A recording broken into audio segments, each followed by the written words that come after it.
Let me look at the list. We have 12 participants. Board of Education, Chase Fulton, Dawn Brinson.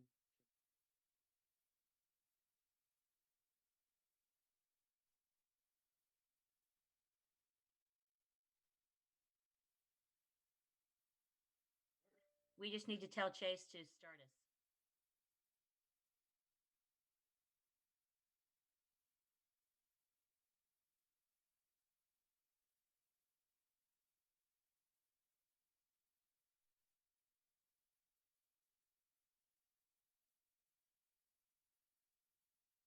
Approval of the agenda.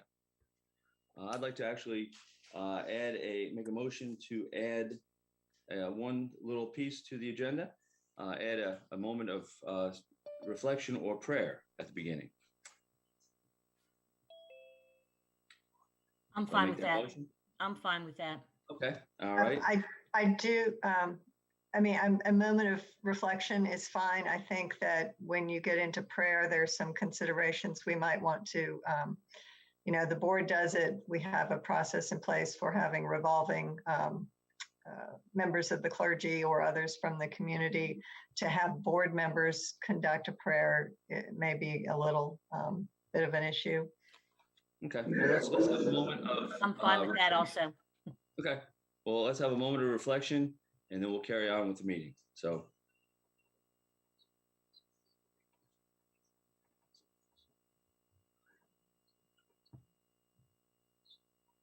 All right, thank you for that. Besides that, do I hear a motion to approve the agenda as provided? So moved. And I will second that. All in favor, signify by saying aye. Aye. Aye and aye. Okay, very good. We are going to try to do something just a little different today as we move forward through the agenda. My thought is we'll go ahead and follow it as presented exactly. When we get to the end of the time limit on that particular agenda, we'll either decide between the two of us to table it till the end or to go ahead and vote on it at that time. So that way we're not getting too far down into any kind of rabbit holes and stuff. So, but before we do that, let's approve the minutes from last time. Pete, I have two things that I wanted to add. Kim, if you could scroll down to section 4, please.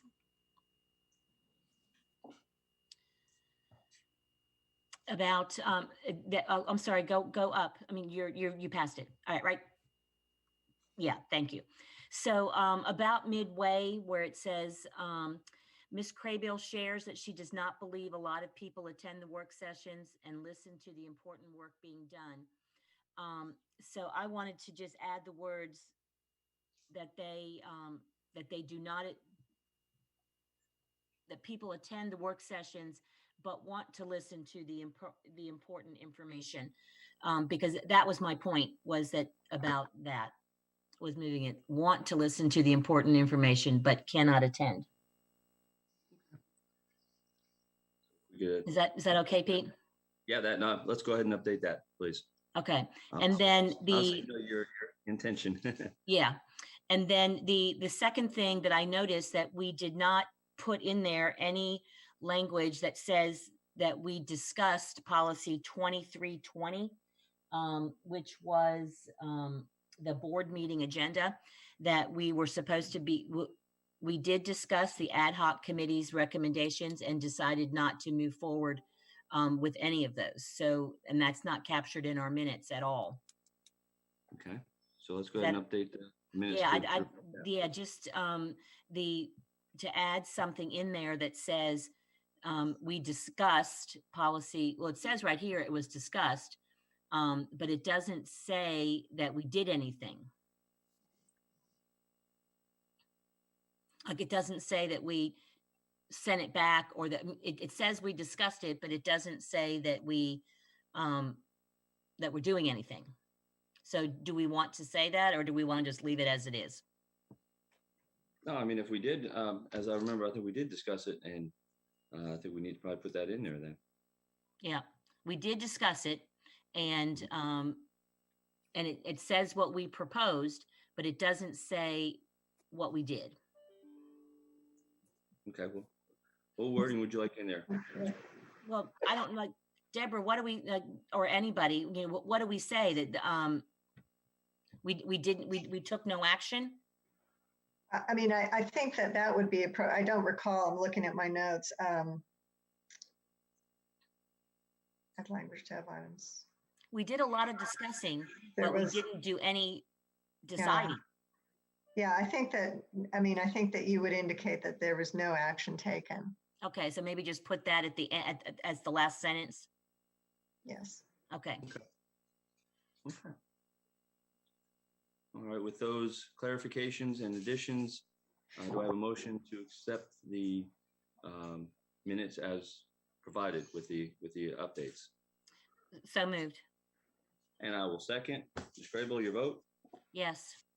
And I also say yes. Okay. Thank you. Well, no, thank you. I appreciate you being on top of that. That's awesome.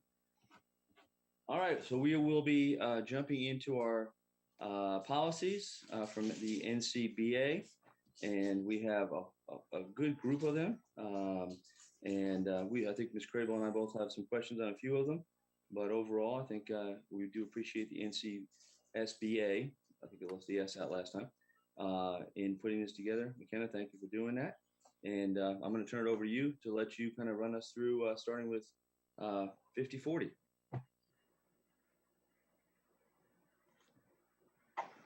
I don't think McKenna is with us anymore. I think that's what Deborah does, right? So McKenna is no longer attending the policy committee meetings. It's certainly the board chair can bring up the policies. I've reviewed them. I'm happy to provide any input or answer any questions. But Okay, these, so Pete, that's you. yeah. That's you, Pete. You have to run us through. Got it. I'm going to jump right on in then. I didn't realize I was doing that, but we'll do it. That's what we do. Okay. Let me go right to that policy. I'll go ahead and start. As you can see, there's a lot of red areas. I had a couple questions and something that I think we may want to change in there. Let me get ahead to that one. And while you're, I'm sorry, Mr. Wildeboer, while you're looking at that, I just want to remind everyone that the language in black is the standard North Carolina School Board Association policy. Anything that is in red has been what McKenna added in from your current policy. It does not mean that it needs to stay. It does not mean that it is, the law of the land, so to speak. It is just she has merged from your existing policy into their standard policy. And this is an opportunity for the board to really look and see that, is this what we want to continue doing? Is this something we need to keep in our policy going forward? Okay. Thank you. Thank you for that. Yeah. Thank you for that clarification. Appreciate that. The one thing I had in the red paragraph, the second paragraph, is it says that activities involving 2 or more schools within the system. I'm not sure we want to limit it to that. If we have one school that has a major something and some action on the board, something that's activities that are prevalent about one school. I mean, if one of our big high schools has a big thing, or elementary, or anybody, I think that the communication officer would be involved. So I don't know why it says 2 or more. I mean, I think it should maybe say involving our schools. I mean, what do you think, Ms. Crable? I have that highlighted as well. I don't think we need to, I think it should be any time, matters of the school system and any activities, or maybe just strike out the activities involving 2 or more schools. Right. I think that'd be an easy way to do it. Yep. And just, so if we strike out activities involving 2 or more schools, or within the system, matters of the school system, and just finish that whole sentence and cross it out, I think would be good. And then I also had a question about receive approval from the chief communication officer, or do we not want to say also, or the superintendent, because he still has the authority to do that? Where are you? The next line down. School system employees must receive approval from the chief communications officer prior to sharing information. Again, like we just talked about, somebody could be on vacation or something like that. So I think maybe saying or superintendent. I also had a question about that. The in years past, and I tried to look for it in our old policies, that each school had a designated news media liaison and had specific training, and they were the person that um, the principal or the school media liaison was the person who did the speaking, but also that person was the person who was the direct liaison with the chief communications officer. So I wanted to ask somebody from the school system, are we still doing that? Morning, Ms. Crable. This is LaShawn. Yeah, thanks. It's my recollection that the person from the school system who was designated as the media relations person Right. really coordinated internal communications. So they were the person who served as the contact for the communications division and not for the contact for external media. So if it were external media, news organizations within our community, then that would have either been the principal or someone from the communications division. Okay. So that person is basically just for internal communications. Yes. Okay. Yes. All right. So, yeah. So yeah, it's my understanding that the chief and I believe that we want our chief communications officer to be our primary contact, or someone from the communications organization. In regards to athletics, would we just assume, or do we have to have specific approval at the beginning of each season for coaches to maintain direct media connections with appropriate, media? Oh yeah, and that was the next line down, Al, and I agree that we need to let our coaches take that role, because there's the principal can't take on one more thing, anytime there's communication with the media, it should come through communications to make sure that the questions are properly answered, the coaching is there. I find that may be a little reckless if we allow people just to go rogue. So I think it's right for, even if it's a school AD, they still need to go through the communications office to ensure that the information is being told correctly. Our media, they're tough. And so I just believe that would be the best communication. So not taking anything away from the schools, but they should anytime there is communication that is going external, it should be briefed from the chief of communications office. Dr. Faust, one thing that I wanted to add to that was I'm talking more about scores, not necessarily about releasing a statement that, Stephanie Craybill, was the outstanding player and blah, blah, blah. It was basically just scores, because that is one thing that I know that parents get really torqued out of shape about. If one high school, has all their scores reported and the other high school is just slack and not reporting the scores. So are we talking about articles or referencing people, or are we talking about just relaying final scores? Because that's where mostly our coaches provide feedback directly to the media. See, this policy 5040 is the news media. Right, that's what I'm saying. That they do that. They submit them to the newspaper. But that's what you're talking about. What I'm specifically talking about is in this policy where it says the news media can be an important means of communicating information about the school system to the community. What you're actually talking about is a practice that maybe schools have. So that would be something that the ADs would actually take care of. But do the ADs have to go through the communications department to even submit their sports scores? We would like to know what's going to the media. I think it says here that approval may be given to an employee to maintain direct media connections when appropriate. So I mean, it could be a situation that, as Dr. Faust is saying, the AD from Hoggard sends, the media, the scores, but also sends, just a copy to somebody in the, the media department so that they can be aware of what was sent. I guess my thought process is after a ball game, many times they want to interview a coach. That's what I was just trying to seek clarification on, is that do we need some sort of special permission, and I'm okay either way. That's really what I was referring to. The ball game's over, reporters on the field wanting to talk to the coach about typically it's about the game. So that is, I guess, where my question lies. Oh, that's totally different. That would just be a protocol that the communications team creates so that they practice interviews with individuals such as coaches, so that when they are presented the opportunity to speak with the media, they are able to do it fluently. But if they are submitting something to the media to be published, that does need to come through the communications office. Absolutely. Thank you, Dr. Faust, for clarifying. Like I said, my apologies. I wasn't clear in my question, but thank you for that clarification. And I think that's reflected here.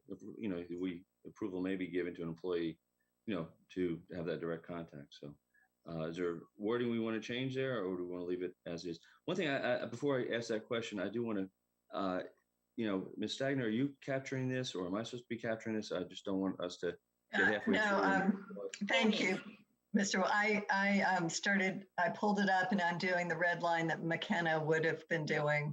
So I apologize if I need to ask you to stop or slow down, but I appreciate it. I didn't know if I was supposed to be doing it or so I appreciate you doing it. Yeah, I'm capturing it. Thank you. Thank you. So far we've crossed through the line and activities involving 2 or more schools within the system. Is there any other changes you'd like to make, Ms. Crable? We are at 10 minutes. Yeah, the other thing I wanted to add, it's down in in reference to what we just talked about. In the event of a crisis, the superintendent shall identify one person. And I would like to see us say specifically that we're referencing policy 2220, the official school spokesperson. And I know that you guys always, have comments that I like to cross-reference too much. But if you look at policy 2220, policy 5040 is referenced in there. So I think it's a natural cross-reference if we want to do that. And then in the last paragraph, the last sentence, the media may be required to receive permission from a student's parent or guardian before initiating contact with a student.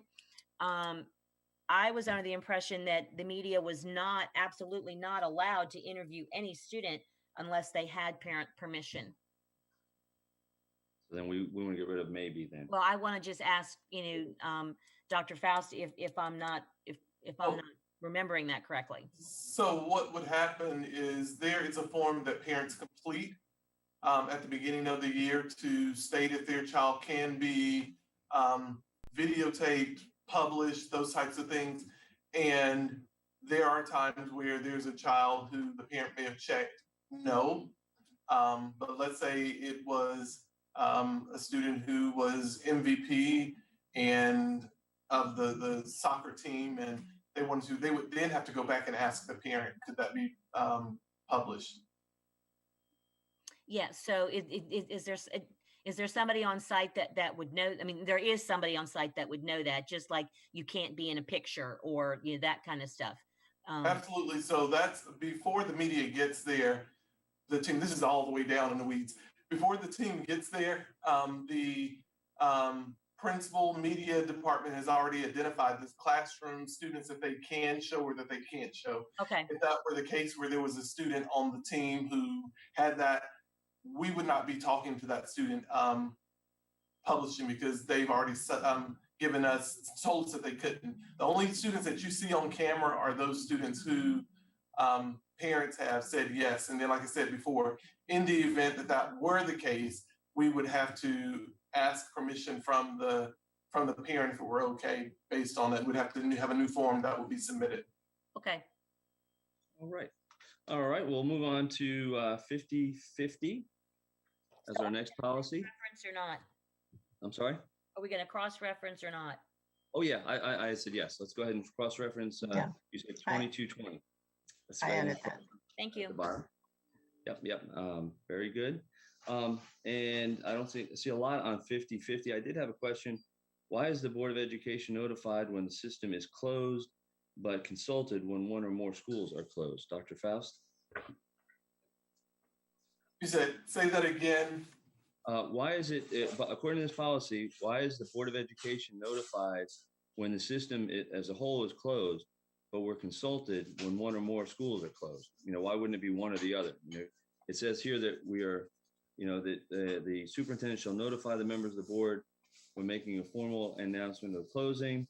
But later it says, definite period anticipated to exceed 1 week shall be made by the superintendent in consultation with the board. So one, you're basically just telling us that we're closing, but the other one, it sounds like you're discussing it with us.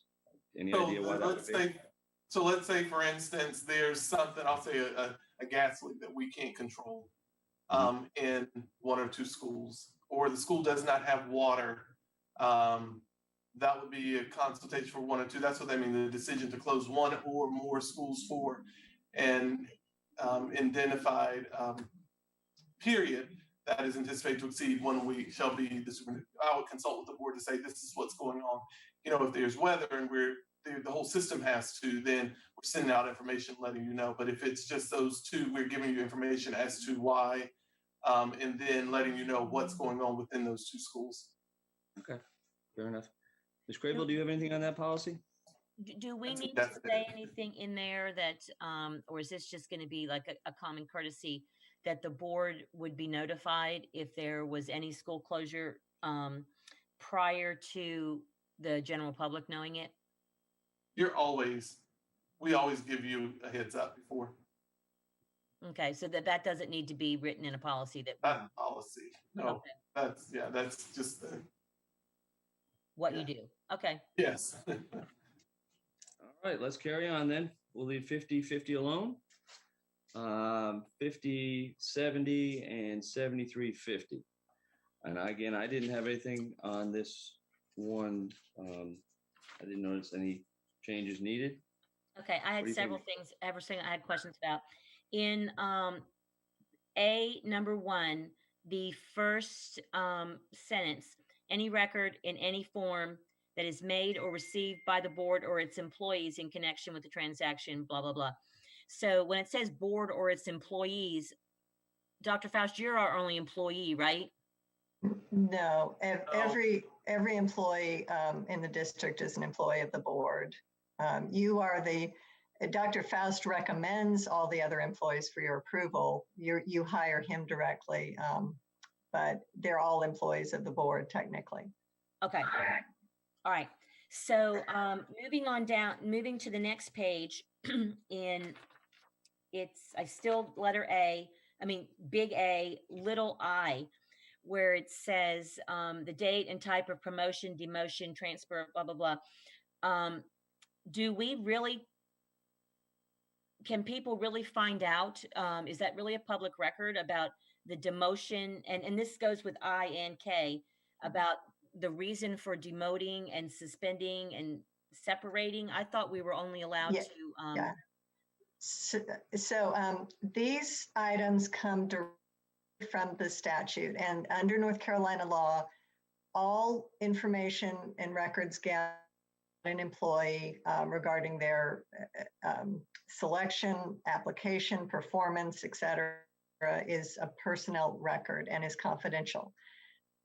North Carolina General Statute 115C 320 lists specific items that are available to the public, and these items that are listed in the policy are the language directly from the statute. So, for example, when there's an issue with an employee and the media reaches out to the school district for information about that employee, Human Resources will put together a public information sheet, and this is everything that can be released to the media.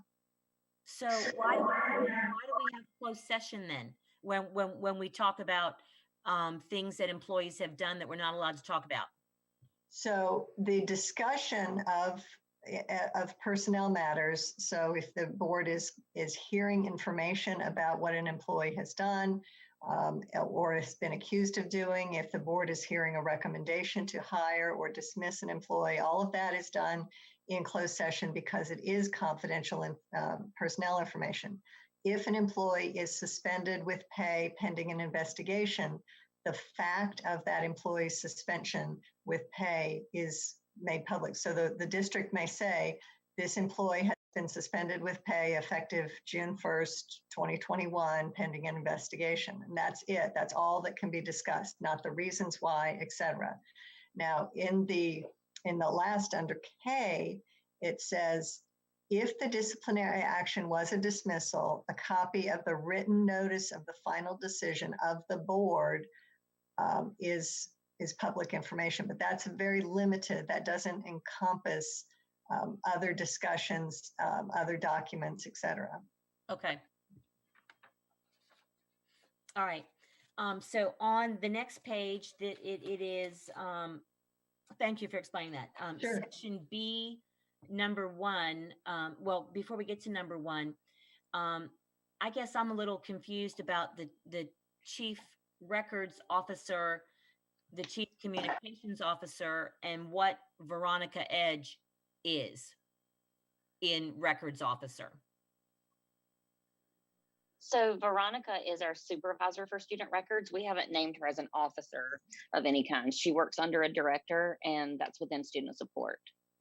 But This is is she different. only students? than- I'm sorry. These are two different titles. These are two Okay. different positions. This one all resides with communications when individuals are, we have to identify someone to receive public information requests. And so this is all in the communications office. Okay. Okay. So this communications is about public records request. Yes. Okay. Gotcha. All right. So then further on down in D and E, when we're talking about the written schedules, is that just part of something that you tell us about each year when you give us fee schedules on? Because Well, can we talk about this one? Because when we are getting several open records requests that are requiring a lot of Right. funding. And how do we, So, I'll be happy to talk about this a little bit, Dr. Faust, if you'd like. okay, Under the North Carolina Public Records Law, you cannot charge, generally for access to records, but you are permitted to charge, to reimburse, or to get reimbursed for actual costs. So back in the day when people made paper copies of everything, whatever, 10 cents a copy, whatever it actually cost the school system. And in cases where there are extraordinary uses of clerical or supervisory time or technology to fulfill a request, then those may be recouped. I sent, and it doesn't look like it's up here, I sent a copy of the Moore County Schools policy that had a paragraph about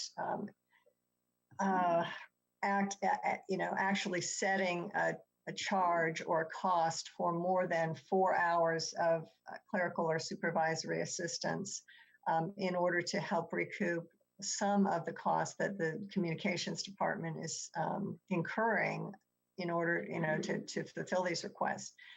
The law does not allow the board to charge for my time or other attorneys' time to review these documents and, redact personnel, student, or confidential attorney-client information. But,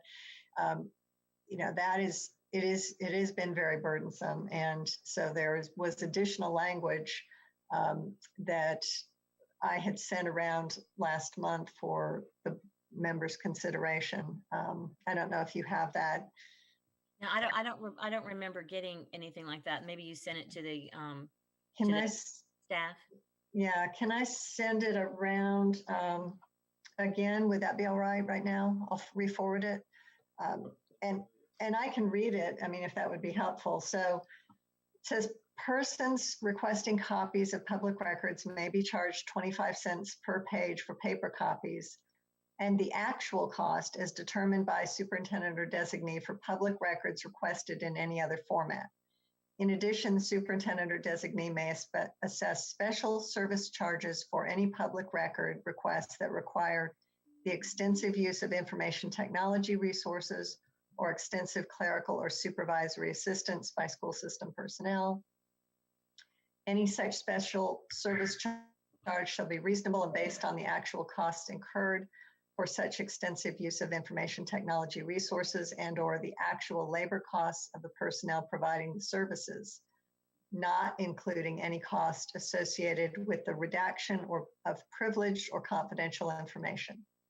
For purposes of this policy, the board considers 4 hours or more to be extensive clerical or supervisory assistance. The school system will provide an estimate of any such special service charge before making the records available and will give the requester the option of paying the charge or narrowing the scope of the request. So I have been in discussion with the communications folks over the past several months about perhaps adding something like this to the policy. It would require board approval, obviously, of any charges that were going to be made or any schedule of charges that were going to be made.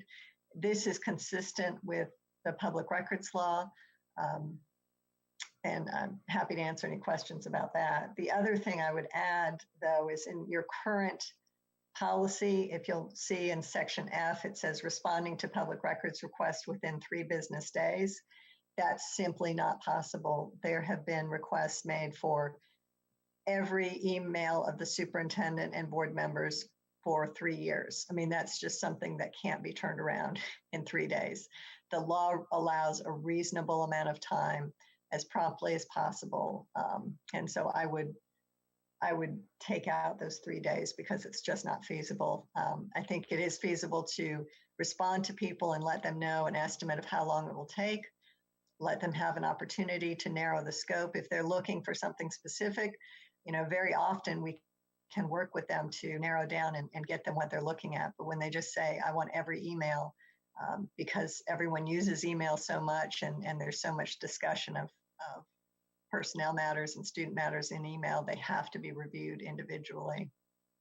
So that led into my next question after the fees is the same thing, because it says 3 days for the info or 3 days for the reason why you're not going to get it in 3 days. So yeah, so I guess back to my question, I have no problem and would like to see a fee schedule either written right out or said this is what it is, because it is becoming, I don't want to withhold information that is people are allowed to have. But I mean, our communications department can't even do anything except fill public records. And so we would need to hire like a whole, at this point, this is me just talking, spitballing, we would have to hire a whole new person just to do public records. And that's not what we're in the business for. So I would like to insert what you just read, Deborah. I'd never heard that or seen that before, but I would like to insert that. I would agree. I think that's reasonable. I don't think it's punitive in any way. I think it sounds like it's reasonable. And I mean, at some point we do have to have, some kind of way to at least pay for the people that are working and doing the job. So I would agree with that. And but back to what Deborah just brought up with F, responding to public records requests, could that not just be an email saying we're working on it? Or do we have to actually have the whole thing done? I mean, to be honest, I don't think 3 days is unreasonable if we're just sending an email saying we have your request, we are working on it, we'll get you as soon as possible. It says responding to public records requests. It doesn't necessarily say fulfilling the whole. Yeah, I think certainly to say public records requests will be acknowledged within 3 business days. Yeah. Okay. Yes, I think maybe we can change the word responding to acknowledging the public record requests. Okay. This is Mary Hazel. I just wanted to ask for clarification. Would that new language that Deborah recommended replace D and E? I would say it would be in addition to, I would say, maybe at the end of D. Yeah. I think that The language that I read would replace section large letter D, capital D, fees for copies of public records. So the records officer, the chief communications officer, would determine the costs, and obviously working with finance or whoever else needs to be involved, determine the cost, and then present that to the board for approval of the schedule of cost. And that, so the paragraph I read would replace D, large D. But leave in D and E of part. Right. E. Okay. And so that fee schedule, whatever we look at, would be part of the fee schedule that you present to us at the beginning of each school year, Mary Hazel? Is that what you're? Yes, I just was trying to, I had not read large D. I'm switching to that real quick. That because some of what she was reading made it sound like it could vary depending on the request. So maybe I heard it wrong. I don't know if she's emailed it yet. I think that the way it would be implemented is that there's a set cost, for example, per page for paper copies, whether that's 25 cents or 10 cents, and then there is a cost, perhaps an hourly cost for labor and an hourly cost for use of technology, and that would be okay, that's fine. Yeah, it would have to be tracked and charged according to the size of the request. And I think it, especially with that 4-hour limit, I mean, to me, that if it's over 4 hours, there should be, if it's something, a minor thing, then it wouldn't be any charge at all. But if it was over 4 hours, then I mean, I think that's more than fair. Okay. Thank you. Anything else from anybody on 5070? Yeah, the only other thing I wanted to just clarify is in large letter E, where it says electronic mailing lists. Does this section apply to parent support organizations who maintain their own directory where parents voluntarily provide directory information? So, I'm sorry, a parent organization would not be covered by this because they're not going to be subject to the public records law if it's a private organization like a PTA. As school improvement team would be, but not a PTO or a PTA. Okay. All right, I'm good. All right, let's move on to 5071. We're just a little behind now, but we'll keep it going. Electronically stored information retention. Do you have anything, Ms. Graybill? Yeah, I was just wondering who is our ESI team? That's my question too. And do we have one, or is this saying that we need to create one? We do not have one. But this policy says we would need to create one. Is that right? So if we pass this, then the next step is we have to have an ESI team. Right? Well, that typically falls, isn't that you, Dawn? I wasn't going to volunteer myself, but yeah, it does. I know you were straight. You were very silent on that. Voluntold. And you're already doing it.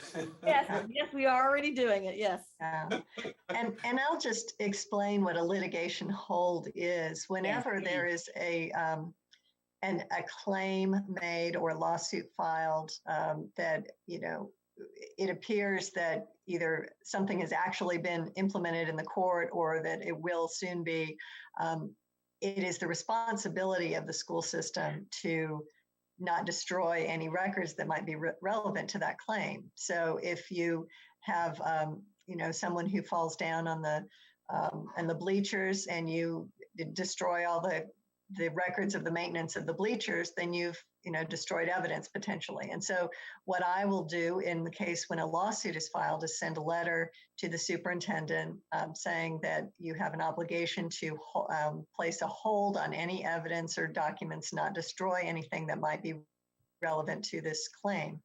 And so typically the superintendent would then share that with those people who need to know in order to preserve that evidence in those records. In the case of emails, that would be, Dawn, she would know about archiving of emails. If it was a personnel matter, then it would be Dr. Coker. She would have to be notified not to get rid of any personnel files, that sort of thing. So that's what a litigation hold is. And an ESI team, I think it includes a designated school administrator, the school board attorney, and someone from the technology department. I think that it doesn't necessarily have to be the same people every time, but there should be someone who is aware of and coordinates the responsibility to preserve those documents. Okay, that's helpful. Thank you so much. This was new lingo for me. Yeah. And I don't know, Dawn, I believe you and I talked about this policy, and I was trying to find my notes on that you had some concerns about it. Did we resolve those? I don't think it was on this policy. Okay. Let me see. I think it said something about the recommendation of deleting emails. I just pulled up. Oh, yes, I did email you about that. I'm sorry, yes. And, the issue with emails is that under North Carolina law, all public records have to be retained for a certain period of time. There's something called an archiving schedule, and it is not, emails have to be kept for 3 years, report cards have to be kept for 5 years. It's not by that, it is by the content of the record. So an email could be something that's very ephemeral, and, are you available for a phone call at 3 o'clock today? That's not something that has to be kept once its usefulness is done. An email that talks about a personnel matter would be part of the personnel file, and it has to be retained for a longer period of time. So the 3 years, let me see. Paragraph A, it's the third line of paragraph A. A minimum of 3 years. I think that in actuality, the district is keeping those emails much longer than that. And it's not really accurate to say that once a certain time has passed, you can get rid of all the emails. But it is also very difficult as a practical sense to go and sort through those emails and know which ones to keep longer and which ones not to. So can we do a period at the end of school system and get rid of the for a minimum of 3 years? Does that even need to be on there since we're not ever doing that? Or do we need to leave that there just as a catch-all? Well, I wouldn't put the period there. I would think automatically retained by the school system, and because they will be retained. And you might say instead of for a minimum of 3 years, in accordance with North Carolina law. Okay, that would work. We're changing for minimum of 3 years. Type that in, Deborah. In accordance with NC law. Okay. Very good. Anybody else on 57? So I'm jumping into the 70s already. 5071. No. Okay, let's move on then. 5100, a relationship with other governmental agencies. I think it's good as it is, but Ms. Grable, do you have anything to add? No, I see in mine, it was purple writing. So does that purple writing mean the same as the red writing? I think so. Okay. I think so. Might have just been running out of ink. The only suggestion I had on this one, because New Hanover County Schools has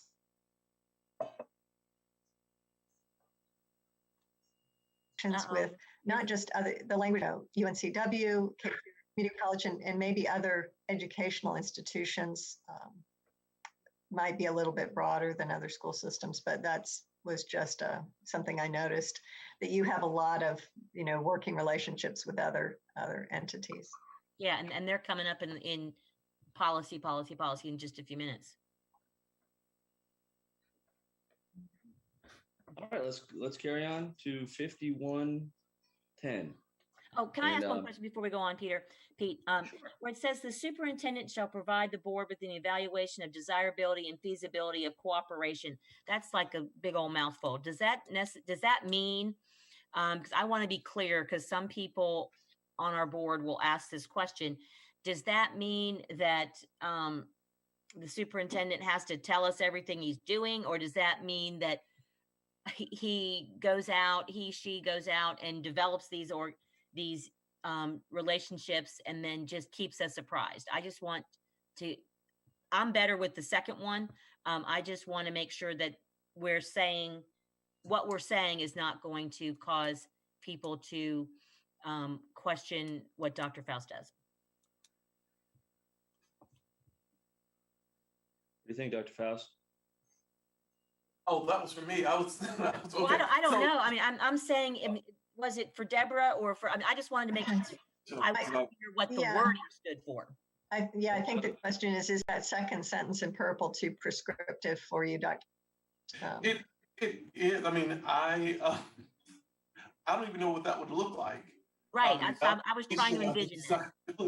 And feasibility of cooperation with other. I mean, yes, I talk with the everybody. You should. Yes. I don't know if I need to take a rubric in and start to doing accomplished, not accomplished. I don't know what that means. Yes, I would recommend almost like striking that out, just because we know that's part of your job. So do we need to say that last line in policy? That's all I was asking. And board members also to introduce me to some of those or bring those to us so that we can, because I see it as a joint measure, but right. Okay. Well, I'm fine with striking that line, starting with the superintendent, and because like I said, I think it is part of his job, but it also is something we all need to work on together. So, if you're fine with that, Ms. Crable, let's go ahead and strike that line. I'm fine with striking out that second sentence. Okay. Starting with superintendent, and he does. He and I have talked about it before, where talking to other school districts even around here, and and I know for a fact he's reached out to to a couple of them and asked questions, and and he's reported back and let me know that, well, I talked to so and so, but so and so I'm still trying, that kind of thing. So it's a two-way street. So I'm sorry. Get my rubric mixed up. Yeah, right.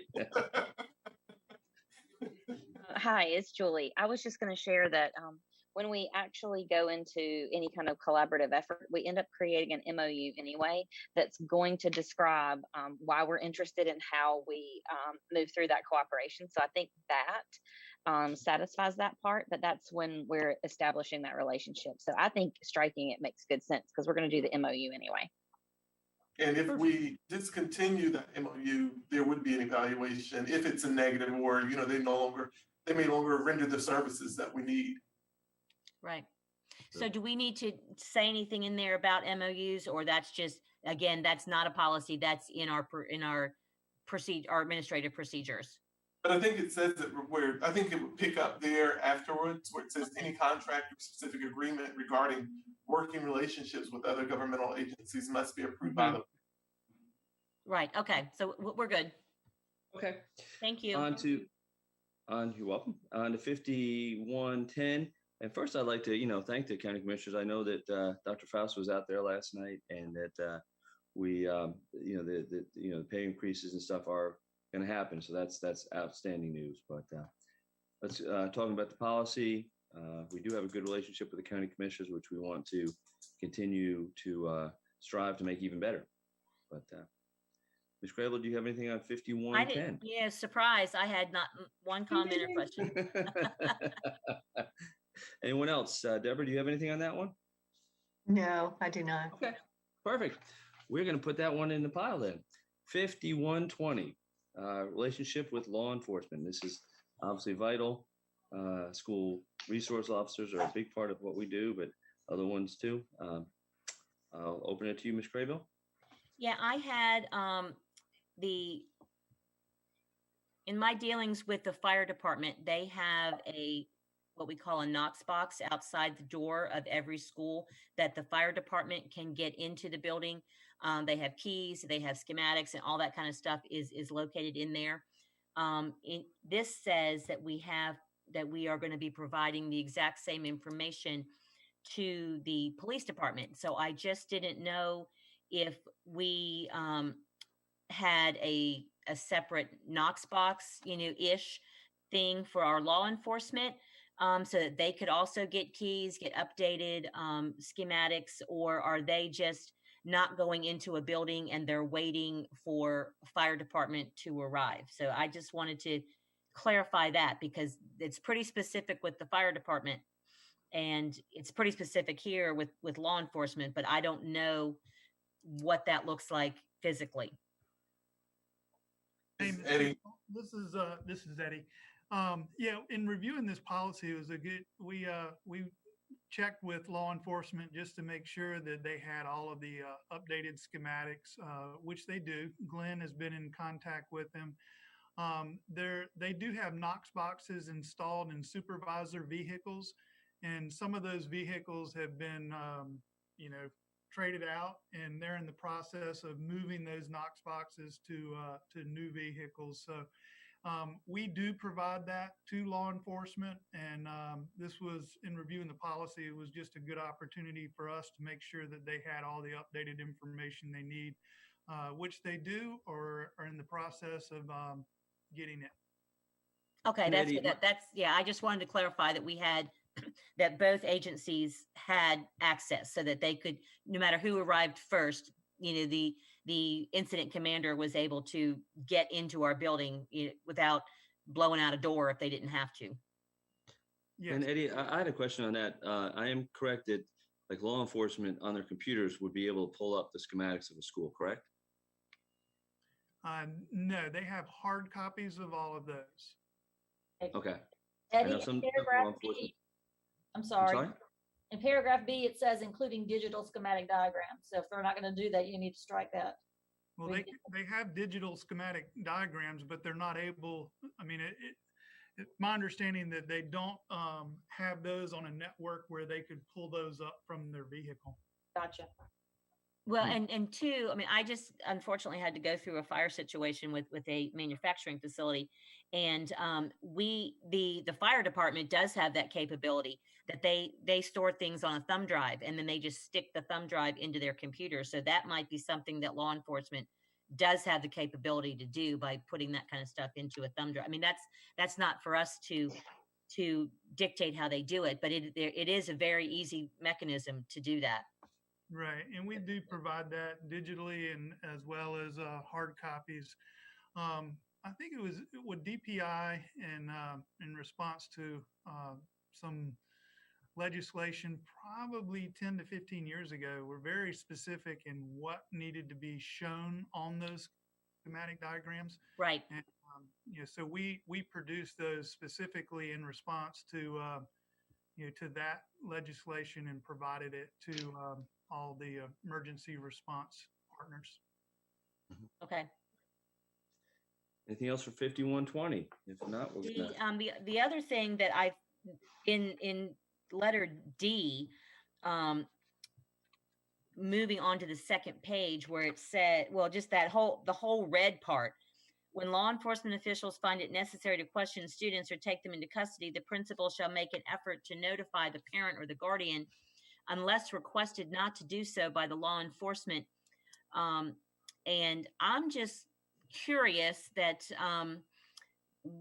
and I think I know, but why would we not try and reach a parent other than maybe that the parent might be involved in the criminal activity, or the child might be in danger if we notify the parent of some sort? Is that why that is? I mean, this is from our old policy, so who the heck knows why that was stuck in? Yes, this is Julie. I think that is the old intention. I would recommend that we either align this to the MOU with our school resource officers and law enforcement regarding law enforcement actions and safety interventions that is actually being presented tonight. for approval. I would say we align these, but I'm not sure what you think, Deborah. No, I definitely agree. I was going to say the exact same thing, that there's a very detailed MOU with law enforcement, and that this policy should be consistent with that. I don't, Julie, do you have some suggestion about the language? I would be comfortable because the language of the MOU has been agreed upon by law enforcement agencies, in our community. So I would be comfortable if the statement was removed and that said, law enforcement actions and safety interventions will follow the prescribed memorandum of understanding in place between the school district and law enforcement agencies. And Okay. that's kind of where I was going with my comments, is that we don't need to double do it. And then we have two things we have to change. But again, we haven't passed that MOU. And I can't speak for the other board members, about passing it, but I definitely think they should align. So do we need to pass that MOU before we say the words, or are your words generic enough, which I think that they kind of are? Personal opinion. Yes, and it's been. Yeah, I think that they are, and because this policy is, it's the MOU will be passed or not before this policy comes to the board, the full board. Right, So if there's any need for a change, we could do it at that time. So just so I understand, we're just going to strike out the red part and replace it with what Julie said, and Julie's going to send me that language because I didn't type it down fast enough. Will do. That's what I'm good with that. Okay, great. Mhm. Thank you. Yeah, I agree. That sounds good. And so this is You wanna just, this is an in the weeds thing, but letter number C, I just think that we need to be really clear with our administrators that we do not use law enforcement officials for discipline or to determine whether a student behavior policy has been violated, that they are not there for that reason. And Absolutely. it's pretty clear here, but and that's for you guys to do, not for us, but just wanted to reiterate that. Absolutely. Okay.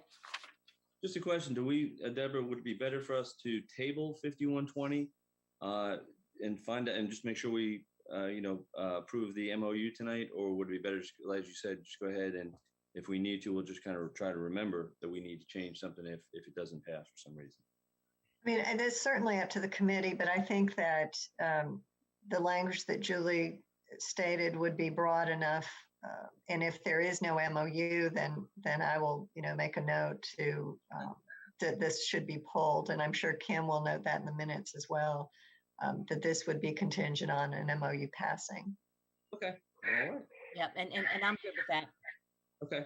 Well, And let's the move MOU has already been pre-approved and agreed upon the language by law enforcement. So Excellent. that shouldn't be. Excellent.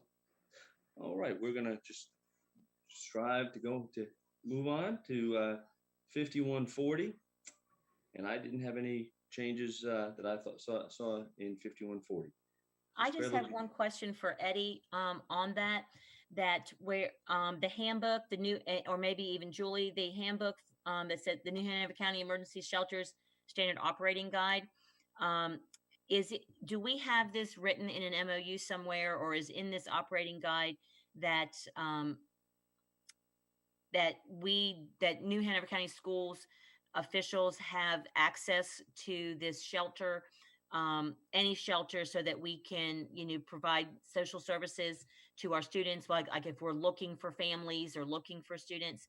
Because I know during one of the major hurricanes we had just a couple of years ago, and Eddie, jump in, that where we were having trouble getting in to the school, into like that, it was the Hoggard shelter. The Red Cross wasn't allowing our folks in to do assessments that we needed. So am I just overreacting, or is this all handled? Well, yeah, I mean, we do have shelter agreements that are quite extensive and lay out the responsibilities of each person that's working the shelter.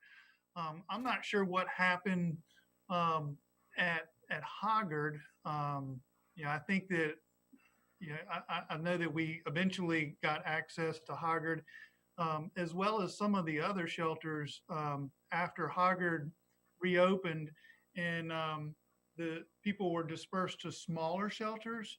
There was similar concerns, but I think they were all, we worked through all of that.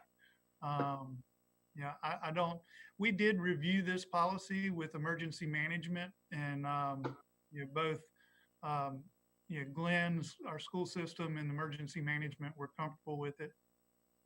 Okay, then I'm good with it. I just want to make sure that because it's our buildings, and a lot of the people there are our families that we are trying to provide services for. Yeah, and I don't, Julie, I don't know if you have anything to add about, access. I wasn't really aware that we had a problem when they were at Hoggard with that. Wasn't either. And we had services going in to help, like, try to determine homelessness, McKinney-Vento, school mental health. And I wasn't aware that we had difficulty getting in. At the very beginning, we did, and we talked about it. And I'm sorry that Dave isn't here, Dave Spencer, but that was something that was talked about, and in the crisis management team debrief, was that we had a little difficulty where, and Tanya Jordan was a part of that team, so you may even just want to touch base with her. But and again, it could already be resolved, but I think I still have PTSD from that, because that our people couldn't get to our families, in a timely manner, to even just verify that they were there, because we were still trying to find this is early on. So right. That's all. But that's again. And I remember, yeah, and I remember we had to work through a couple of, nuances. There's always going to be some nuance to responding in a disaster situation. And I was helping build and run the combined shelter we created with the hospital, something we'd never done before, and really trying to figure out how do we even work through networks and all this. So I think it was a problem solving situation. I am not aware that we have an ongoing concern or would expect one. So my only comment about this policy is that it is quite detailed, and there is a detailed MOU in place that I worked with Eddie to review, I think last year. And I just wondered, Eddie, is there anything in this policy that's inconsistent with the agreement, the MOU that we worked on? No, I think it's good. Okay. Well, if Eddie says it's good, I'm down. All right, we're moving on then. 5140 is in the books. Going on to 5150, relationships with colleges and universities. Critical part of our school system. So my comments on this one were, I know we want our policies to be like pretty darn vague, or high level helicopter view, but is there a reason why there's no mention of specific relationships, like with the Cape Fear Community College Board of Trustees, where we get to make appointments, or our partnerships with CFCC and WEX and CTEC, and then UNCW with Isaac Bear and student interns? Are those also covered in MOUs? And if they are, do we need to just say that like we did before? So the appointments to the trustees, Board of Trustees, is covered in a different policy. I don't know that it is cross-referenced. We might need to double check on that. It is policy 2660. Well, that says, is that the same one though? Outside committees? Yeah, it says outside committees, yes. But there's also, I think there may be a specific one, maybe not. I thought there was another specific one to the Board of Trustees. Well, I tried to find it and I couldn't, but that doesn't mean that it's not there. Yeah. I'll try to find it. I thought there was a specific one for appointments to the Board of Trustees, and if it is, I will add that cross-reference. As far as the early college and those sorts of things, there are separate MOUs for each of those, and I think any contracts would be approved in accordance with board policy recognizes that. So that last sentence that says any contracts must be approved in accordance with board policy, is that code word for we have MOUs with these institutions of higher Yeah. learning? You could add any contracts or agreements because they're not technically contracts if they're MOUs. If you wanted to add that. I would like to add that so that we're kind of clear on our relationships, if everybody else agrees. So any contracts or agreements, I'm fine with that. Anything else for 5150?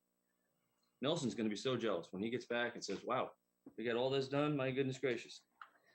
All right. This next one, though, is going to take some time. 5210, distribution and display of non-school material.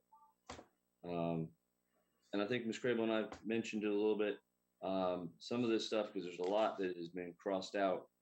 And, the reasoning behind, the basically deletion of 3/4 of the policy, I believe is covered by 5215, but I wanted to see what other people thought about it.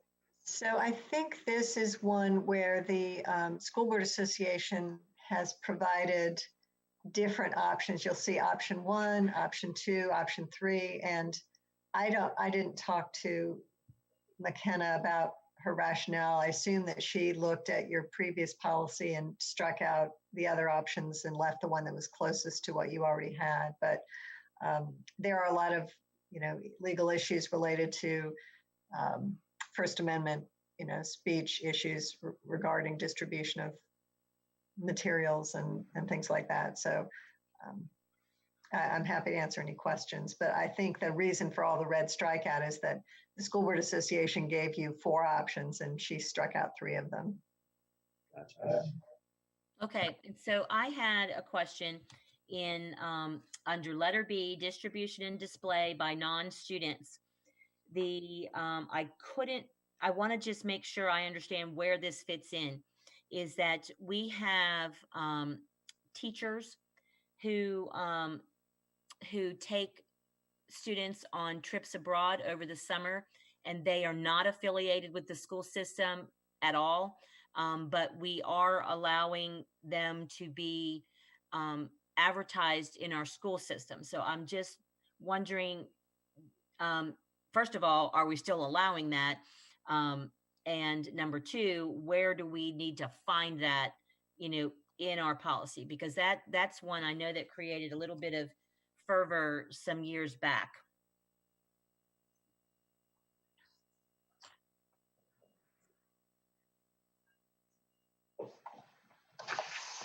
Great, well, if I understand the question correctly, you were asking about international travel?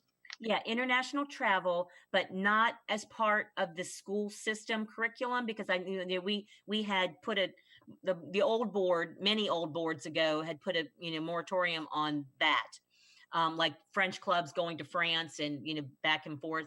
But the international travel, and I can't think of the name of the company, but we have several teachers in our school system that take kids on trips on the regular basis, and they're not part. It's not a school system sponsored thing. So we do have a policy that allows for international travel. That came into being, I want to say, about 2 years ago. Yeah, I saw that. Yes. But this is different. That this is not for that. Mm-hmm. So for those and I'll probably get the language incorrect, and I do apologize. But for those non-district sponsored trips, there are specific limitations on the part of employees who are sponsoring those trips. So we can't, of course, advertise in school, but the employee is required to make notification to their supervisor that they are organizing such a trip. Well, there have been several high schools that I have been in while I was subbing that those posters are on display. And they're violating board policy. Yeah, I would say that in the situation you described, Ms. Crable, they would fall under item 3 that's showing. They are, if they are not one of these organizations or agencies, they are not allowed to display materials. So if it is a nonprofit organization that's offering educational opportunities, that would be permitted under 3B. If it's just a private person doing a teacher doing this for a for-profit company on their own time, unless it's a school business partnership, et cetera, under this item, it wouldn't be permitted or Okay. shouldn't be permitted. So that might need to be highlighted in the back to school or something somewhere, because, and maybe the school that I was at, just hadn't taken it down. I don't know. But, so that might be something that we just need to look into, or just reiterate, not me, board, but school. I'm taking myself out of that, but, from my hovercraft with my binoculars, that might be something that we want to look at. And I think if you look under number 4, immediately under that section, it says the principals in conjunction with the chief communications officer shall adopt procedural guidelines for the distribution of materials. I think that's a good opportunity for training about, to let principals know and understand what the policy says. Yes. So, so that leads into another conversation that I had about or a question I had about the disclaimers. I'm very familiar with the disclaimer because of some other nonprofit organizations that I work with, that support it. So that is good to be in there. But I was wondering, do we keep a log of any of those requests, like we do with the facility use policy, where we keep a log of everybody that applies to use our facilities, so that we know what's going on and what's out there? I would, if they go through the facility use program ML schedule, then we have a log for that. Yes, no, and I was using that as an analogy, Eddie, not as a challenge as part of this question, because it says the principals in conjunction with the chief communication officer will provide that. So I'm worried. I get agita because it's not always followed the same at all the schools, that the principal doesn't get to make the choice. It's my understanding that the communications department has to be the one that decides what's going out. Because up there in letter D, right above, in B, big B, number 3,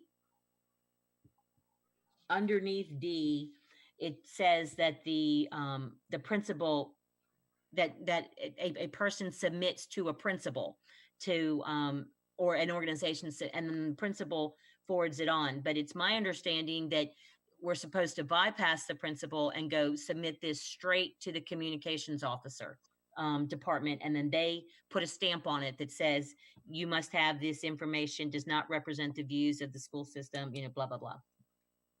If you could scroll down, Kim, I think a little bit.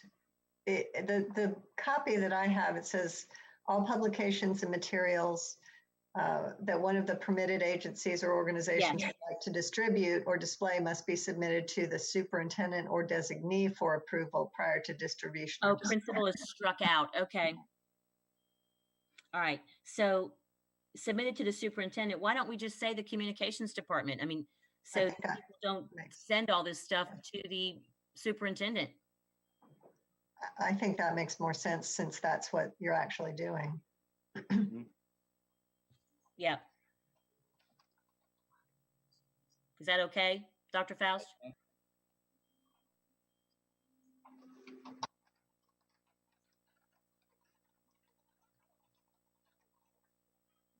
I guess he's not on.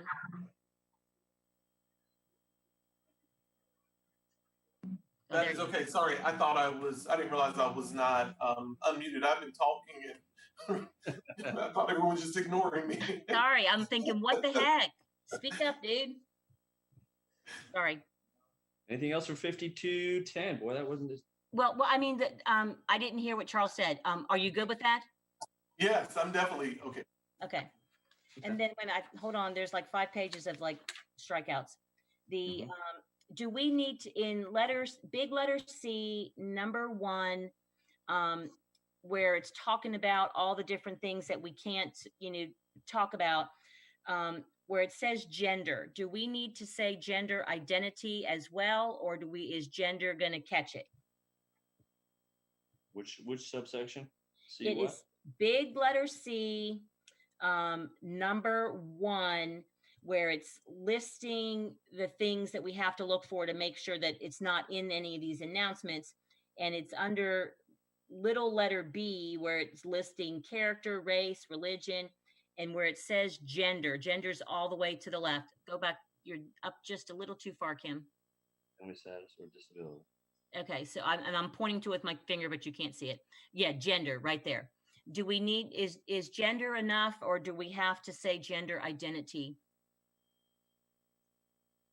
I don't know if Jarell is on here or not. I would say this is a statement that the board is not going to tolerate materials that are containing attacks or abusive language based on these characteristics. And I think adding gender identity would be consistent with the district's bullying policy, et cetera.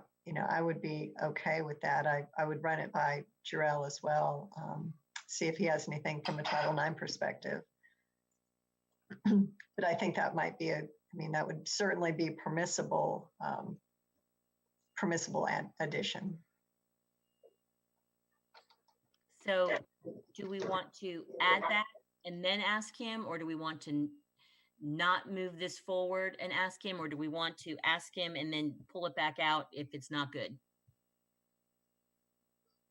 Well, if the committee is comfortable with that, I would add gender and right after that, or gender identity. And then I'll just double check with Jarell to see if he has any concerns about that language.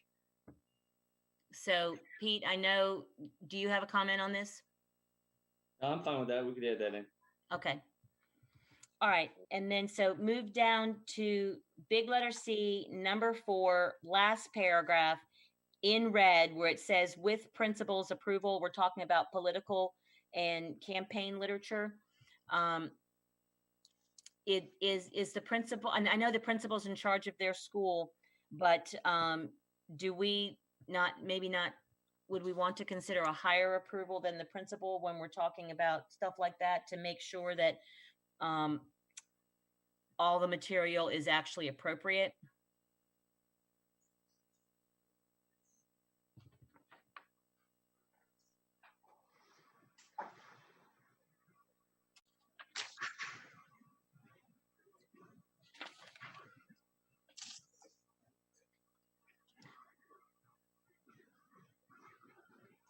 Anyone?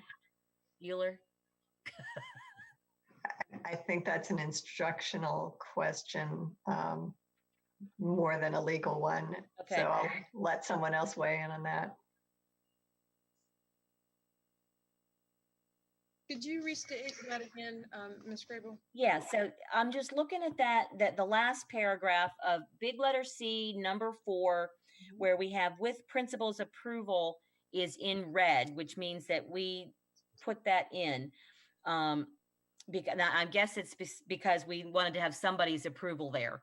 And my question is, just with the nature of our political climate over the past couple years, is this something that we would want approval at a higher level than the principal to make sure that we're really representing all political parties appropriately, and the correct literature, because it says you're allowed to use it for teaching purposes, and I'm all about that too. But sometimes we can stray off of that pretty quickly. So is that something that your department would want to have a say-so in? If I could jump in real quick, I think the next line kind of addresses that. However, a teacher using these materials for instructional purposes shall not use his or her position to promote a particular candidate. So I think this is more of a, like at my school, we used to have a mock election. I mean, that kind of thing. And I don't think that we need to bring it up to maybe the superintendent to have his approval to hold a mock election at an elementary school. I mean, no, I'm not talking about that kind of project. Well, I would agree with Mr. Wildebor's point, because I think that if you went outside of the school setting, then that in essence would put you in a position where you would have someone from central office evaluating teacher lesson plans and Yeah. curriculum materials. Okay. All right. I'm good. Sits best in the school, and we just need to ensure that our principals are well trained and very much understand the policy. Right. Because yeah, it is easy to get caught up in that by accident, just not, you're not promoting your candidate, but you may not be presenting information in an unbiased format. Okay, I'm good. All right, good with 5210. All right. Let's go ahead and put a check by that one. And go on, as we talk about politics, let's talk about political activities on school property, 5215.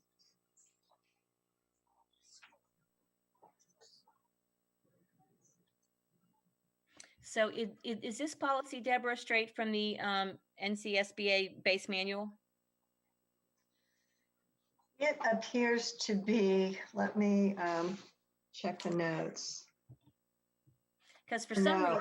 No, this one says the notes from McKenna on this one say this policy is not part of our base manual, but has been created to include information from your old policy 6420. And that's what I was reading. So I was looking at her correlation tapes. I had a note to myself, why is this not a part of the base manual? I'm like, how the hell would I, how in the heck would I ever know that?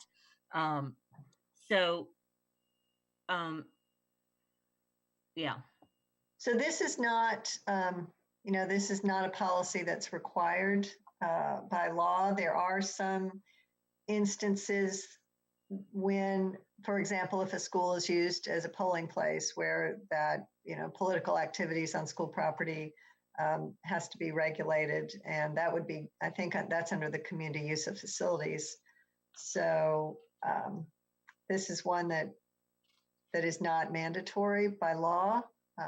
It's based on your old policy, and there are a lot of issues there. So I'm happy to answer any questions about it.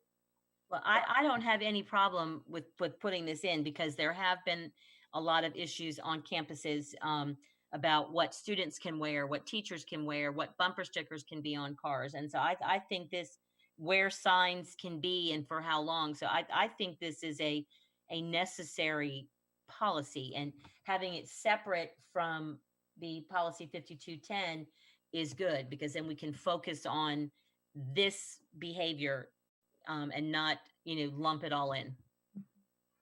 So I'm good with it. I was just wondering, why.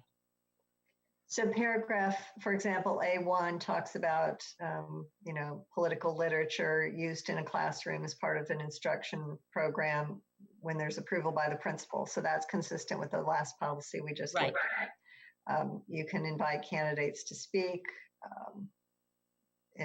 but that, you're giving equal opportunity to other candidates. There's a rule about putting political road signs on, campaign buttons and posters. I think, let me see. Because there has been controversy on can teachers wear like a t-shirt or a button for a candidate that they endorse. And here it's saying that, yeah, you can. Well, I think it says other, so paragraph 4 says, and the numbering looks like it's messed up too. She's got 3, 4, 4, 4. I'll fix the numbering. Individuals, including candidates for political office, other than school system employees, may wear t-shirts, buttons. So when you have a school system employee wearing a t-shirt that's endorsing a particular candidate, then while they're on school property in front of a classroom, for example, they're really speaking for the school district, and that's not appropriate to be presenting a political message when you're acting and speaking for the school system. So that's why employees are excluded from that, but students, certainly parents on campus, things like that. And then in the next sentence after that, it says that school system employees can put a bumper sticker on their car and not be removed. It says that all individuals, including school system employees, may have political or campaign related bumper stickers on their personal vehicles while on school system property. Yes. Okay. Just clarifying that. And so that means students and employees can do that. They don't have to take it off of their car when they park.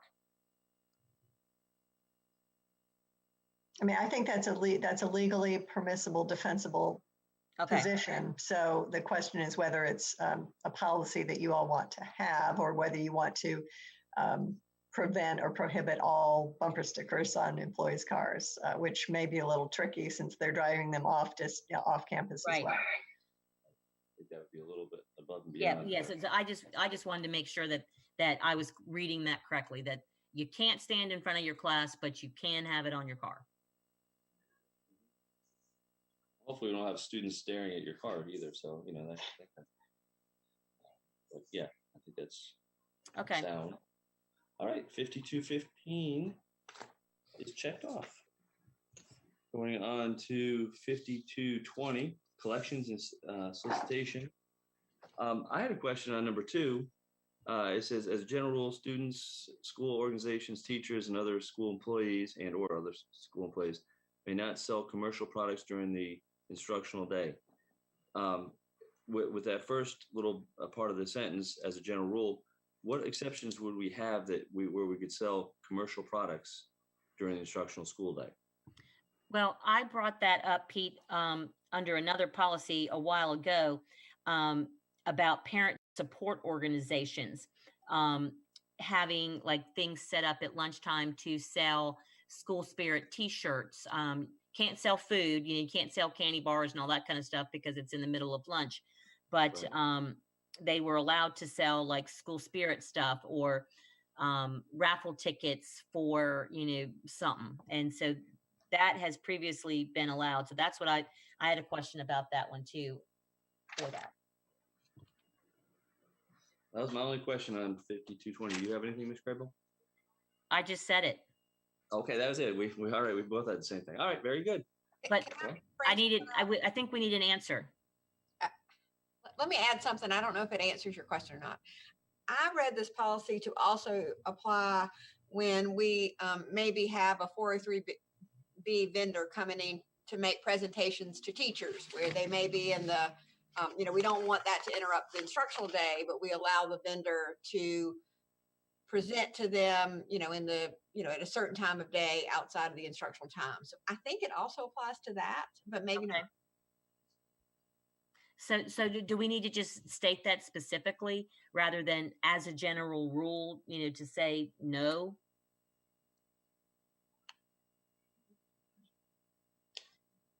Well, but I mean, what you just said, we would allow school organizations to sell commercial products. And as Mary Hazel just shared, think back, and she brings up a good point. We had vendors that would actually come in the teacher's lounge and sit there. They might do a presentation after the instructional day. They wouldn't, but then they might be sitting in the teacher's lounge and, work with teachers. So they actually were selling commercial products. They were selling insurance policies during the instructional day, not during, instruction itself, but during the instructional day. So I think we should probably leave it in there. I just, I hadn't even thought about the insurance policies and stuff. Well, if it says may not do it and we're doing it, then we need to be clear that we're not allowing it at all. I think it's a little confusing because we're talking about, am I going to sell, pencils in the school store, right? In the same, language, and any help Deborah can give us to separate those issues would be helpful.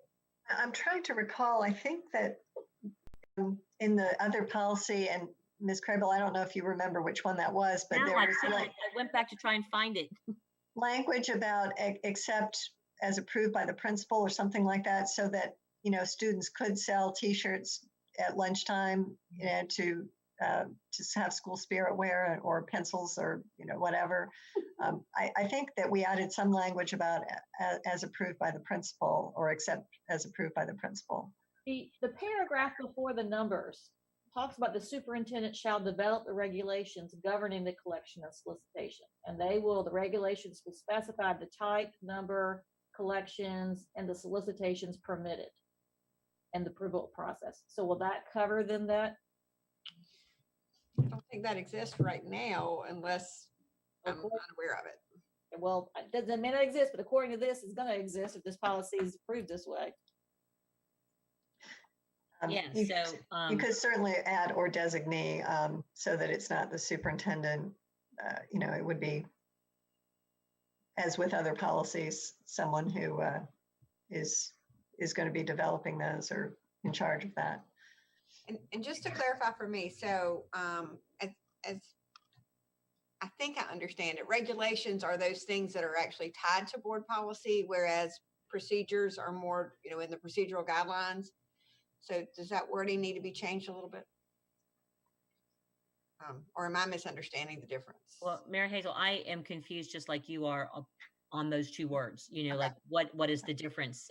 Because, and that comes up regularly, Okay. in our And policy. I do think regulations in general are the more formal, and they may often be posted along with the policy. A procedure is more of an internal, guideline, something that is developed for a specific department to follow.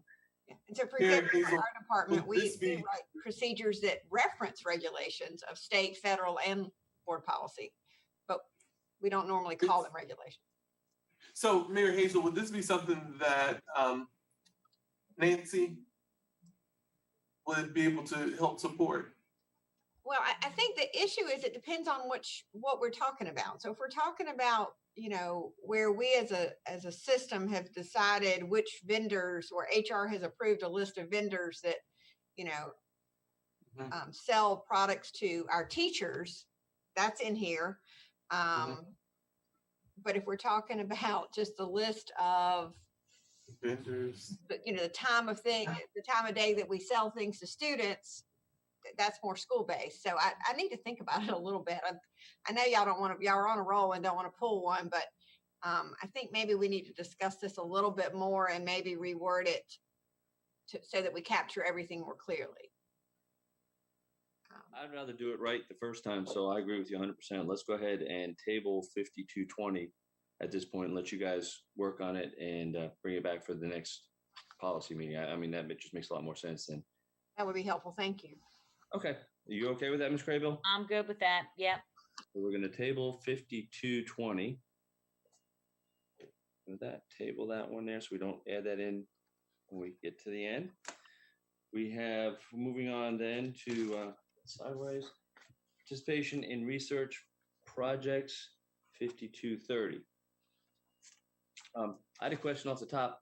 Who is on, as we asked before with the other committee, who is actually on our IRB? So that is Sherry Pinto. Where typically, and I'll tell you my experience, it has been in the research and accountability department is where that would lie in a lot of them. But right now, that's Sherry Pinto who does our IRB information. Okay. And she's within student support. Yeah, that's what I was good. Yeah. So I just had one question about item 4 that requires advanced written authorization from parents or guardians. And I don't know that this would actually come up in a real world situation, but data derived from school records, if it's anonymized, sometimes there are requests for anonymized data from a university to do a study or something. And under FERPA, it's not required to get parental consent if that cannot be tied to a specific student. Right. So this would require a greater level of, and it may make it impossible to get written authorization from every single parent or guardian for anonymous data. So I just don't know when that situation would arise, and if anyone that actually deals with this on a daily basis has a thought about that particular language. Well, I know that when in actually writing my dissertation, even though I extracted data, but it went through the IRB process at the district, but it wasn't given to parents because there was no way I could link a student's data to the data they call it the data set. I couldn't link the data set to any individual student. And I read this as saying if there is that potential for that invasion of privacy for a student or their family, meaning that you could identify a student, because sometimes the data sets are pretty small and they're not published because it would be too easy to identify. If we have certain programs at certain schools and how many kids in a certain program, you would be able to figure out who is in that. So I took that statement to be. So I had a question is, how is some of this request for information different than a public records request? And I can use an example of a former New Hanover County School student who asked for how she went about getting graduation statistics from the Lyceum program, because she was writing a report, a paper about that for her master's degree. And so she requested public records. But she, in my opinion, after reading this, she might have been a student researcher, that would need to get, approval from her faculty advisor, to even ask for that information. So how are these two things different? Well, Well, there's a process for IRB. Yeah. And IRB is more so tied to your dissertation. And there's a protocol that's used by the university in order to acquire that. I'm not sure if she was writing a paper. I'm not sure she would have gone through and gotten her IRB certification papers in order to acquire that. So I'm not sure on that one. I think if someone is making a public records request, you are not going to be digging into, and you're not allowed to dig into the reason why they're making a public records request. But this at least reads to me that it is requesting things that are, well, let me go back. Public records requests are not requests for information, and the school district is not obligated to compile information if it doesn't already exist as an existing document. So if someone who's a researcher is saying, I would like to have access to these confidential records in an anonymized form, and that's going to require the school district to go through and manipulate some existing records to come up with a different format, that's not a public records request. So I think that's what this policy covers. Okay. And this group comes together to determine if that's also mutually beneficial to us as a school district, because the outcomes of the research would need to be provided to us. And if that's going to be one more way for us to have analyzed student data for us, and we can make decisions on that, then we would want that. And wouldn't that help us, for future grant applications, perhaps, that we, yeah. Sometimes it could be helpful needs assessment data. Sometimes it's so unique and it's got a really narrow scope, and it might not be. So, but sometimes it is good.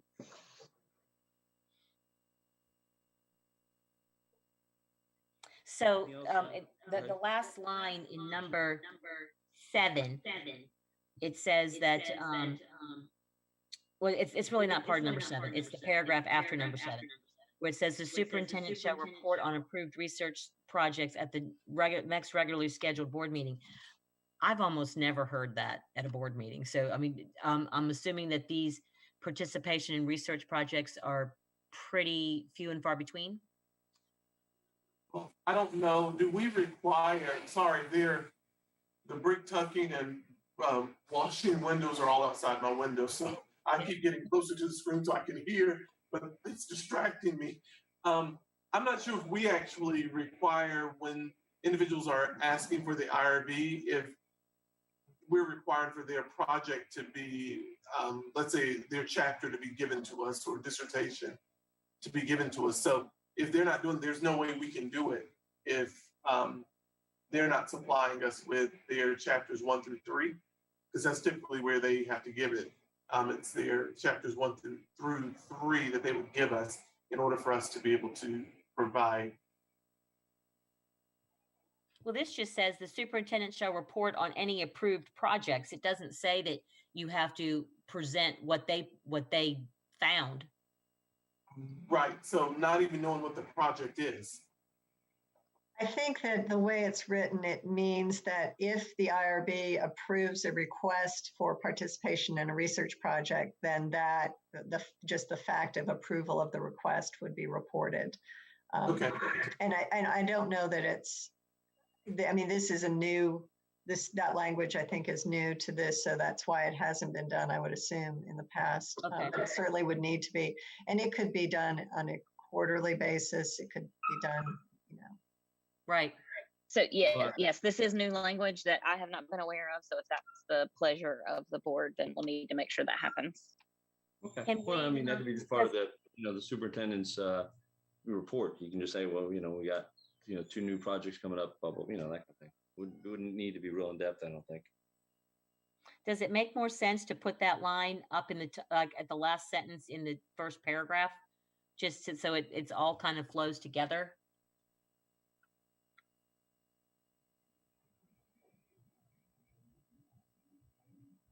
Because right now it's just going to be a line by itself after the numbers. Doesn't, it's, Fine, that's we can move that semantics. up. It really doesn't matter, but, That'd be fine. and it probably will look, it'll probably look better once all the red strikeouts are out. Mm-hmm. All right, anything else for 5230? Oh, yes. See, Oh, yeah. see where it says at the bottom, the last paragraph, a research project involving a survey of students must comply with policy 4720. And so part of 4720 says that we have to give a list of all the surveys in generalities that we think we might be doing for the school year. So if this research project pops up in the middle of a school year, do we need to change our words on policy 4720? I mean, I know, Julie, we've talked about this a bunch. Does your generic wording cover such things as this? Yes, and I think that if a researcher comes in and wants to survey our students on something that's not on our list, we wouldn't advise that anyway, because we want to make sure that we're not over surveying our students and we're getting the responses to surveys that we need. So if it fits into this and the panel or the IRB team determines it would be mutually beneficial, then we would be good to go. Okay. So I don't think it should change the wording. Okay. Because that one's coming up tonight for second reading. So I just wanted to make sure we weren't going to get ourselves into a quandary of things that don't match.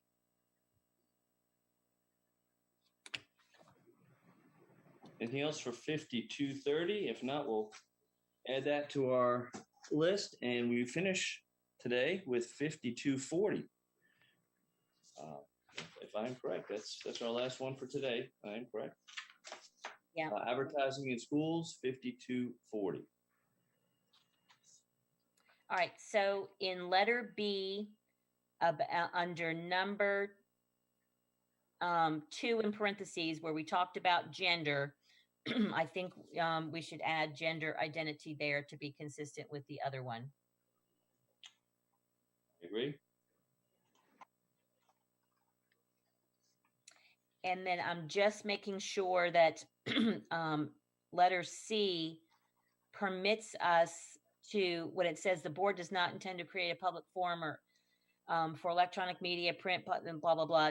That doesn't take away the like booster clubs or the school athletic departments from putting banners, paid advertising on our football fields and soccer fields and in our gymnasiums. Does that apply to that? Well, it would apply. That type of advertising would have to comply with the rest of this policy. So it would go down to C, or I'm sorry, D, and those types of things would have to be consistent with this section of the policy. Well, everything in there, it talks about school officials. It does not talk about parent support organizations. So I just wanted to make sure that parent support organizations were still allowed to do this. Could we add a line on number 2 that says school officials or school booster groups with permission of the principal? Mhm. That, yeah, I would like to see that, because otherwise this pretty much tells us that we can't do it. But if you So, look at if you look at yeah. D3, it says school officials may permit boards, displays, or banners that acknowledge donations or sponsors of a school or school system. So that would allow you to have the advertising at a baseball field or something, I think. But again, the money does not go to the school. The money is going to the parent support organization, who has no legal rights, to put stuff up without approval. Gotcha. I wanted to ask that question, and I know they're washing my window behind me and you can hear all that. So currently, the way I read it, it was just allowing for the school to do it and not those groups. So I really would love language that would allow that, because I think that practice is helpful, because all the money raised by those groups does benefit the school. Right. I just don't know where the language needs Yeah, to be. I'm going to need to think about that a little bit, because the issue that you will run into then is, which organizations are permitted to advertise and make money within the school and which are not. And you don't, again, it's all about whether you open up the school building, walls, emails, et cetera, to make it a public forum for speech. And even commercial speech is speech under the First Amendment. So I hate to ask you to pull this, but I think I need to sort of think about that situation a little bit, and propose some language. I think you can have certain categories that you allow limited, just like you do for the display of, or the distribution of materials, but we're going to need to be careful about it so we don't run afoul of any First Amendment issues. Well, also too, then I would like for us somehow to expedite this, because starting about now and definitely in July, our parent support organizations are out there actively soliciting sponsorships for fall sports and fall activities. So if we are not allowed to do this, or then we need to know really fast with that, because there are already things happening, and there's nothing more embarrassing than saying, oops, sorry, we're not allowed to take your money. We can't put you in our program. We can't put you on our stadium fence. So yes, I would like to just see how fast we can expedite this because of our timing. And then just want to go on record right now that this is one of those ones that we may have to waive first reading on, because it is critical in nature, pertinent to what's going on in our school system. Can I just add, I don't think we're saying that we would control their advertising. We're talking about their advertising on our campus. Is that correct, Deborah? Yeah, but their advertising on our campuses is exactly what we're talking about in number 2. It's just a matter of who solicits the sponsorship. Is it the school athletic department or the school itself, or is it the parent support organization that does that? And if it's the school that does it, then we're going to lose out on a lot of revenue, because the school system doesn't have time to go out and do all that. They're trying to educate their kids. As you're looking at this policy, and when we discuss advertising, we also have in policy, I gotta look up the number now, 3320, we talk about advertising of non-school sponsored trips, and that kind of gets to what we were talking about a little bit earlier. That is allowed in the new policy, and I want to make sure that what we have in this policy doesn't offset that. So. What number was that, Mary Hazel? 3320 under G, we're talking about non-school sponsored trips. We do allow, if the principal has approved it, them to advertise those in the school. They just have to have language that says it's not school sponsored. But I wanted to make sure that both of these, were clear. Well, now that you've said that, I mean, that's exactly what I brought up in the policy we just talked about when I asked about the posters in the school, and you guys all said that that is absolutely not allowed. Well, that's where I went. I didn't. I'm going to give Nancy full credit. She Thank you, told Nancy. me during Thank that you, discussion that this other policy does allow it for non-school sponsored trips. Well, I mean, I think clearly we need to look at those policies and make sure they're consistent. And I don't know if McKenna had already done that or not, but I will pull that one and look at it as well. All to right, make so sure that's that consistent. means we need to look at then policy 5210. We need to pull that one out because that's where we were talking about it. And I agree, Ms. Crable, you could certainly waive first reading on these if you need to get them expedited. So I can circulate some changes or some comments. I'll try to get that done within a week. And I appreciate that, Deborah, not to add to your plate, and I am not a huge proponent of, going around our policies, just because, but if we're on a time sensitive nature, then we have to. Thank We you. need to pull in 52, what do we say, 52? It's 5210 is where I was asking about the summer abroad travel, and it looks like we already addressed it in 3320. And if we just cross-reference that, then we should be fine. But I just want to make sure, because I know I heard you say that we can't have posters up. And then in 3320, it says we can. Well, I mean, as 5210 is written, it would not permit anyone to advertise except those 4 categories. So, it does need to be consistent. I can take a look at that. Okay, so we're pulling out 50. Now we're going to pull out the 5120. No, 5220. No, 5210. I'm sorry. God. So we are going to pull that. You want to table that one too. Look, So we're going to table 50. Go ahead. I have 5220 tabled, 5240 tabled, and so we're tabling 5210. Yes. I only have 5210 and 5220 pulling out. And then the 5120 was just contingent upon the MOU passing. Right, but we also have 5240 that we're discussing right now that we're going to table. Oh, yeah, sorry, duh. So there'll be those 3 policies that will be tabled.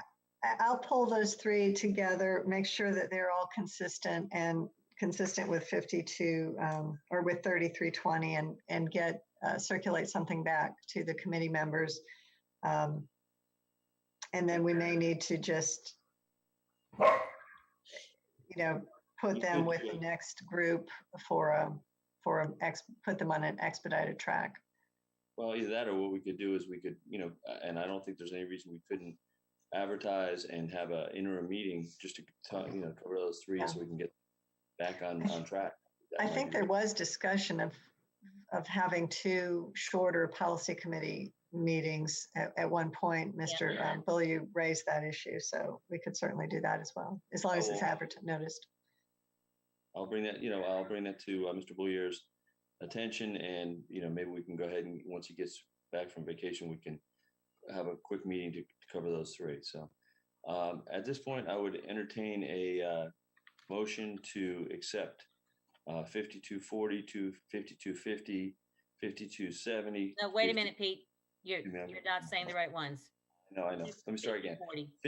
50 40, 50 50, 50 70, 50 71, 5100, 5110, 5120, 5140, 5150, 5215,